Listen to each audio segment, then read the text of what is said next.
Hello, everyone. This is High Priestess Tana, and thank you for tuning into Tana Temple Healing Works. I'm here to discuss a very sensitive topic.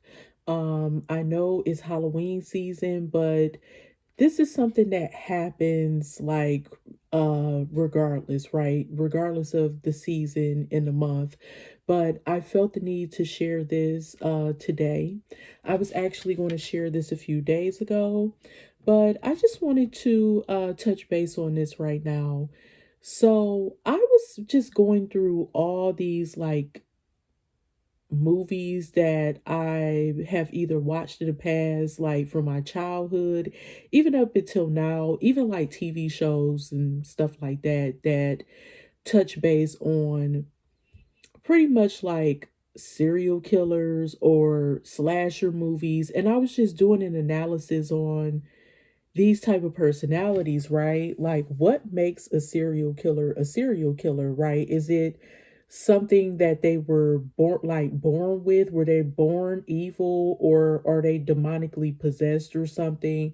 But as I'm thinking about it, I think it could be um either or, depending on a person, because some people are, I would say, actually, some people could be made to be evil because of their circumstances and their environment. And some people are just inherently evil. They're just crazy and just naturally just evil. And they carry maybe something from a past life that was passed on from their past life, and it followed them into this life, and that could be possible as well. And I do believe that some people are like demons on assignment or on a mission with an assignment. So yeah, it's crazy, right? Because if you watch scary movies or horror movies or horror shows, you'll notice on Netflix there's this new TV show called Monster. Ed Gein, the story of Ed Gein, right?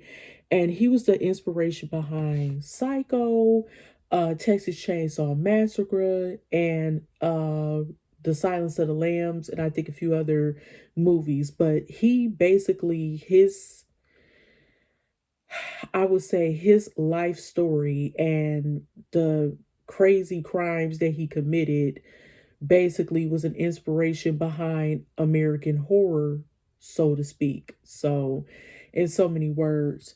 So, I look back at a lot of these common names that we know, like Ted Bundy, Jeffrey Dahmer, John Wayne Gacy, um, who else? Ed Gein, of course, and several other serial killers. I believe Albert Fish, and there are a lot of them. So, the Zodiac killer, and all these different people. And I'm thinking, like, was it that they were a product of their environment because their environment was dysfunctional? Or did they lack love in some type of way? Or was it that they just were born to be evil? Or was this some type of karmic debt that they carried with them from a past life, and sadly but surely it manifested in this lifetime, that we've been able to experience and hear about, so from the outside looking in? And it's just, or are they just demonically possessed? Because honestly, for the most part, in my humble opinion, although I say that I believe it could be a mixture of different things that I mentioned previously, it comes off as being demonic, like something isn't quite right. Like some people are um d- can be demonically possessed, okay? And that's a true thing. That is something that's for real. And if you listen to a lot of killers and stuff, they would say that something told them to do whatever they did, whatever acts that they perform to, you know, I would say unalive people. Basically, they were told to do something, and it could have been a demonic force or some type of um I don't know what it could have been, like some type of demonic force or some type of evil spirit, if you will, or it could just be spiritual warfare. Sometimes I notice with a pattern too that's common with a lot of serial killers is that they lack empathy.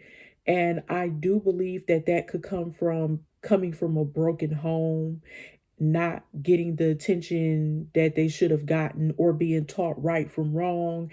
And they sometimes build this fantasy world, and they just pretty much live in that world like in a bubble to escape their reality. And then you have some of the killers who mothers were prostitutes, or they were evil, or they act like they hated men, or if they're a male serial killer, most of the time a lot of serial killers are male, not all, but most, from what I saw. And I was just like, wow, it could be mommy issues, but it could be daddy issues too.